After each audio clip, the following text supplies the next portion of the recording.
Hello. तो चलिए शुरू करते हैं अपना नेक्स्ट मॉक टेस्ट। हमारा पहला सेक्शन है सिनोनिम्स का। क्वेश्चन नंबर 1 है एक्यूट। एक्यूट का मतलब होता है तेज, और इसका आंसर हुआ ऑप्शन नंबर ए शार्प। नेक्स्ट है बेनिवोलेंट। बेनिवोलेंट का मतलब होता है दयालु। बेनिवोलेंट का एक और सिनोनिम है पोलाइट, और इसका आंसर हुआ ऑप्शन नंबर ए काइंड। एक और सिनोनिम्स का याद रखेंगे, जेनरस। जेनरस का मतलब भी होता है दयालु। नेक्स्ट है कॉन्कर। कॉन्कर का मतलब बेसिकली होता है एग्री करना, किसी की बातों से सहमत होना, किसी की बातों से सहमत होना या फिर एडमिट करना, और इसका आंसर हुआ option number B agree. Next है इरेटिक। इरेटिक का मतलब होता है अनियमित, मतलब कि जो इरेगुलर हो, जो अनप्रिडिक्टेबल हो, जिसको हम प्रिडिक्ट नहीं कर सकते, अनियमित कह सकते हैं इसको। नेक्स्ट है पोंडर। पोंडर का मतलब होता है सोचना, मतलब किसी चीज को बहुत ज्यादा गहरी सोच में सोचना असल में पोंडर कहलाता है, और इसका आंसर हुआ ऑप्शन नंबर ए थिंक। नेक्स्ट है वेग। वेग का मतलब होता है जो अस्पष्ट हो या फिर धुंधला हो, और इसका सिनोनिम हुआ फेंट। नेक्स्ट है सेक्शन बी हमारा एंटोनिम्स का। पहला क्वेश्चन है क्वेश्चन नंबर 7 ट्रांसपेरेंट। ट्रांसपेरेंट का मतलब होता है पारदर्शी, और इसका एंटोनिम हुआ ओपेक। ओपेक का ही सिनोनिम है वेग। नेक्स्ट है स्कार्सिटी। स्कार्सिटी का मतलब होता है कमी, और इसका एंटोनिम हुआ प्लेंटी। नेक्स्ट है जेन्यून। जेन्यून का मतलब होता है शुद्ध या फिर एकदम जो असली होता है, जो रियल होता है, और इसका एंटोनिम हुआ फॉल्स। नेक्स्ट है इनएविटेबल। इनएविटेबल का मतलब होता है जिसे हराया ना जा सके, जिसे हराया ना जा सके उसको बोलते हैं इनएविटेबल, और इसका जो है एंटोनिम हुआ वो हुआ ऑप्शन नंबर सी प्रिवेंटेबल, जिसको रोका जा सकता है।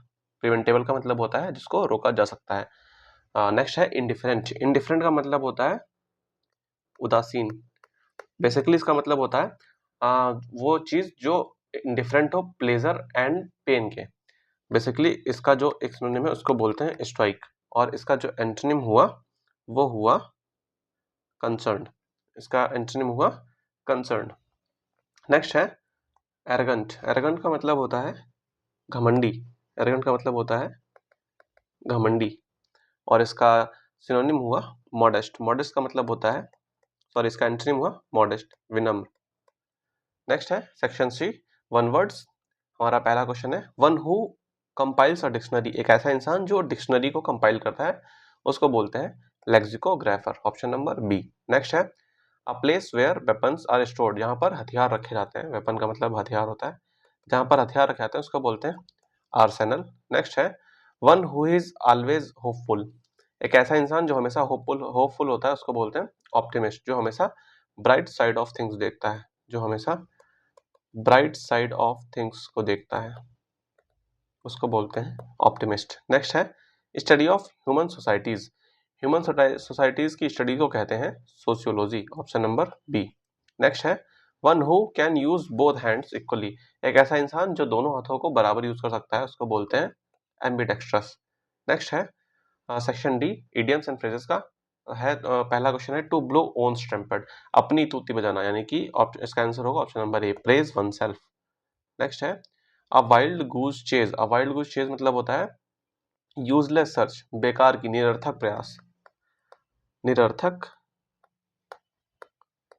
प्रयास, इसका मतलब होता है निरर्थक प्रयास। नेक्स्ट है to fish in troubled water.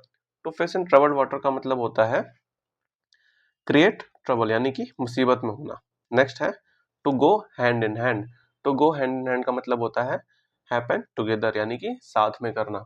To hit below the belt. To hit below the belt का मतलब होता है यूज अनफेयर मीन्स, मतलब कि बेसिकली इसका हिंदी मतलब अगर निकालें तो उसका मतलब हुआ कमर के नीचे मारना, एक तरीके से गलत तरीके से हिट करना, तो use unfair means. Section E है क्लोज टेस्ट का। क्वेश्चन नंबर 23 कहता है education is the most powerful tool that can dash the world. तो एजुकेशन सबसे बेहतरीन हथियार है या फिर टूल कह सकते हैं, है that can change the world. Option number A, a good teacher always फिर dash the student to think independently, यानी कि एक अच्छा टीचर हमेशा अपने स्टूडेंट्स को क्या करेगा, इनकरेज करेगा। ठीक, नेक्स्ट है hard work and discipline are the key to success in the life, key to success in life. तो इस तरीके से लेक्चर कंप्लीट हुआ। Thank you very much.